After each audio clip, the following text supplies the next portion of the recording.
judging video game weapons based on how effective they'd be as weapons. Starting off with the classic.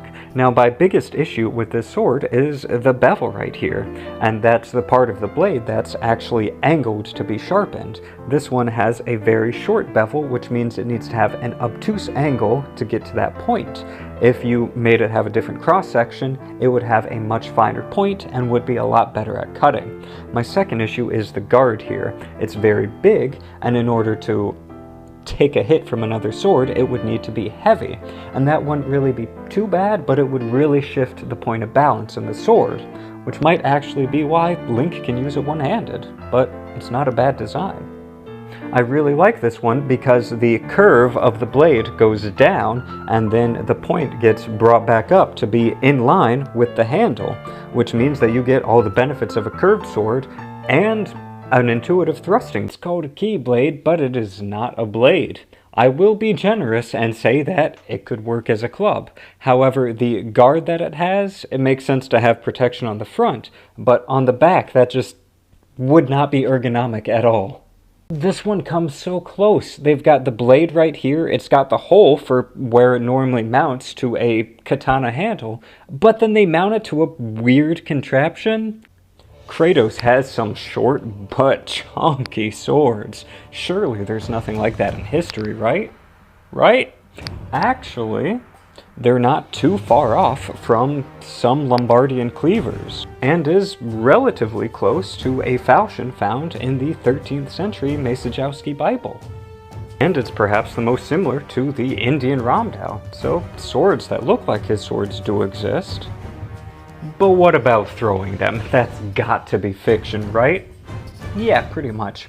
However, there was something historically known as a sword knot, which essentially was a way to attach the sword using a chain, or a rope, or a strip of leather, and attach it to your wrist to make sure that you didn't get disarmed.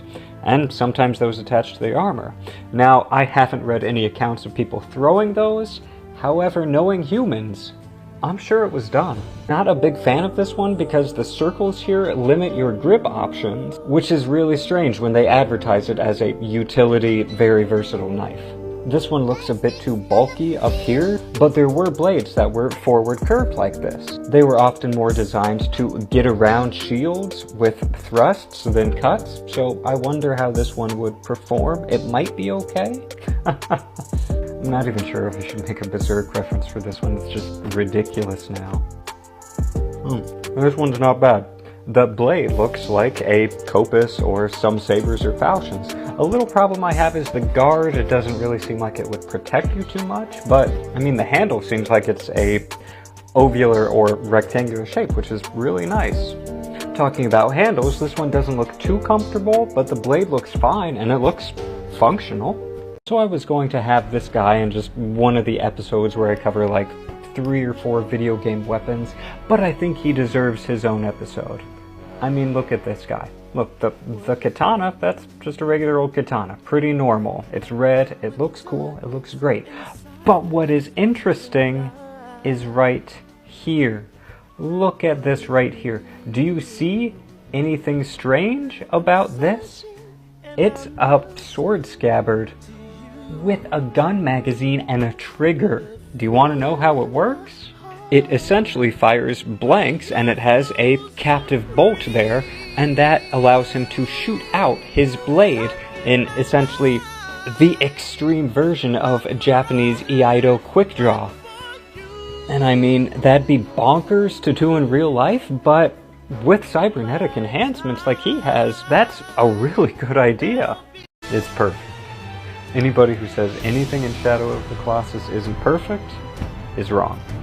We obviously don't have energy, whatever this is kind of blades, but there are 2 features here that are really interesting.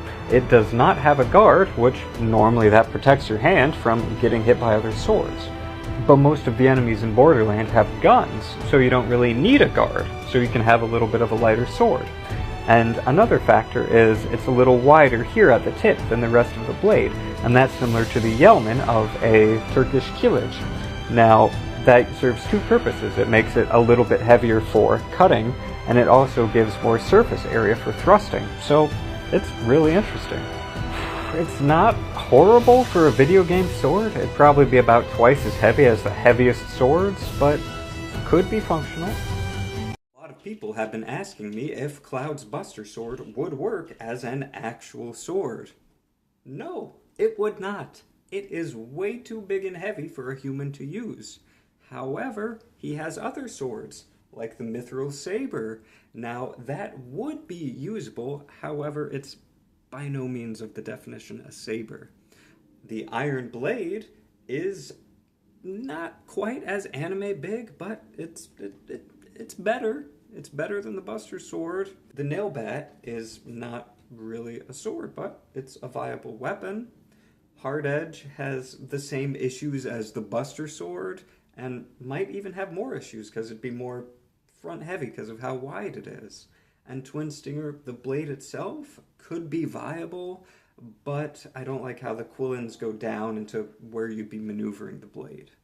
The new glaive from Destiny 2 looks really cool, although it's not technically a glaive. You see, glaives are pole arms that generally have not a sword-sized blade, but relatively close, and really long poles.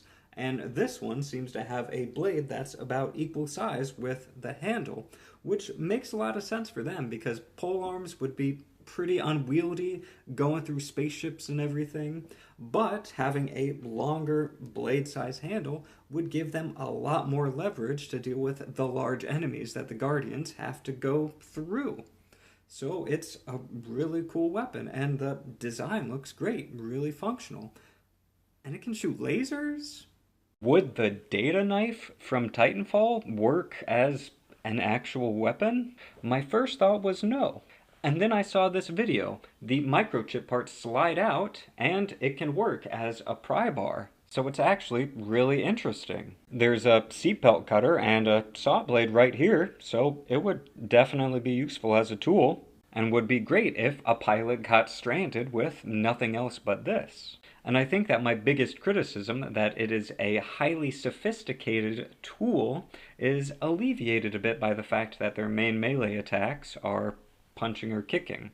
But as a combination tool to both physically get into whatever you're hacking and then hack it, it's a really cool idea.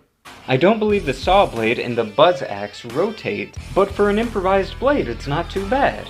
However, my question is, if they can engineer the frame for it, including the anti-armor spike on the back, why don't they just make a better axe head too? The ice axe from Tomb Raider would definitely work as a weapon. But two things to keep in mind would be that these are designed to go into objects and then not come out easily.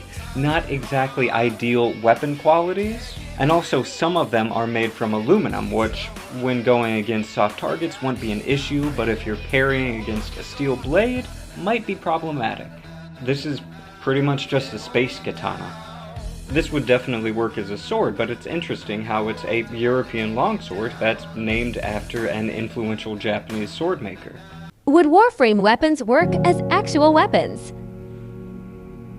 This one's really interesting because it is big, but it achieves that by having two parallel blades and a central hilt, so it wouldn't be as heavy as a Buster Sword or something.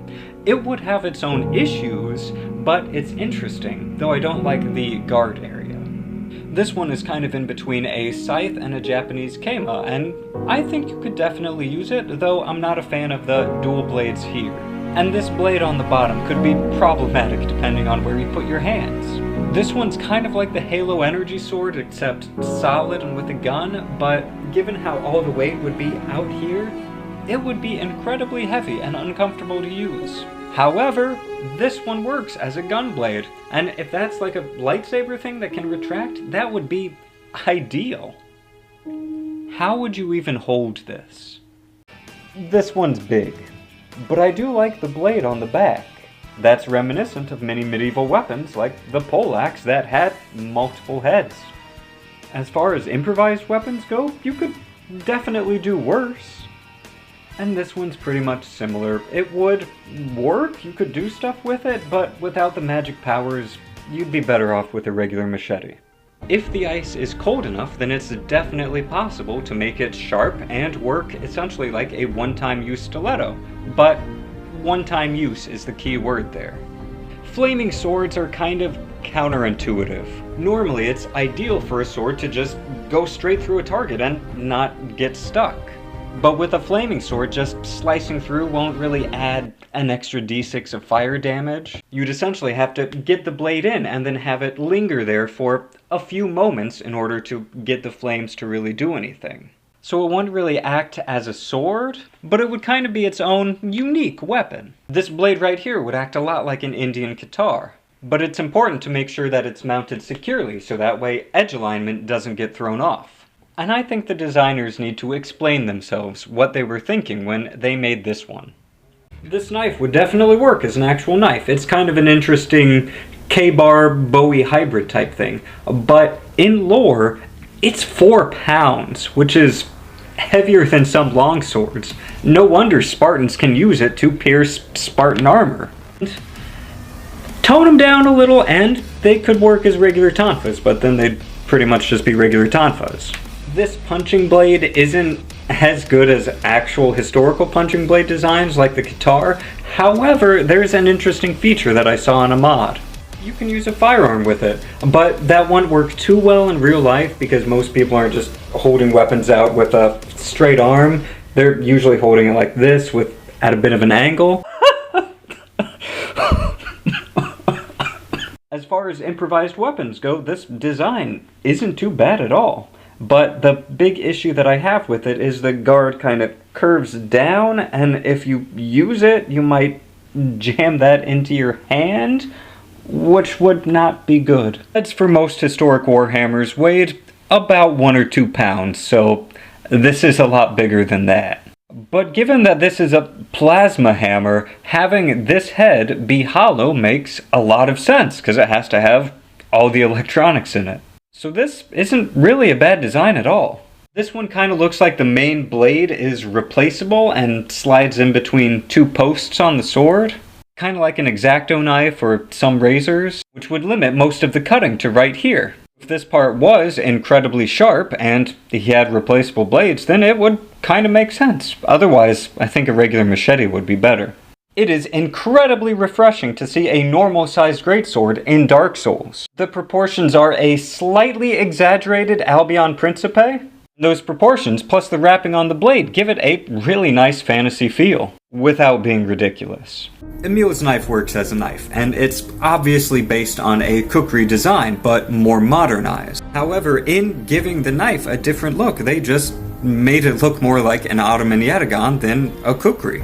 Well, that's what it is. This one's relatively similar to an Indian guitar, but yet it's more limited because the blades are down. Instead of being able to thrust and cut, you can just swipe down with those claws. And you want to be cautious when you're doing any leverage or rotational based maneuvers, because chances are these bones are weaker than these bones. With this one, you'd be really limited in cutting potential, but a thrust from that? Whew. No thanks. Damien's Injustice 2 blade is definitely functional. The blade's kind of reminiscent of a katana or a dao variation. One point is kind of the bulge that's near the guard. That wouldn't really be bad. It would add some extra weight, which would just make the handling of the sword a bit different. The blade on this Mortal Kombat sword is perfectly fine. The issue I have is with the crossguard, because that goes down into where your hand would need to hold the sword. Why do they always do this with fantasy swords? Rebellion has almost the same issue with the eye spikes going down, but the handle's a lot longer, so it wouldn't really be as much of an issue. And aside from that, the blade's fine. The other stuff's just aesthetic.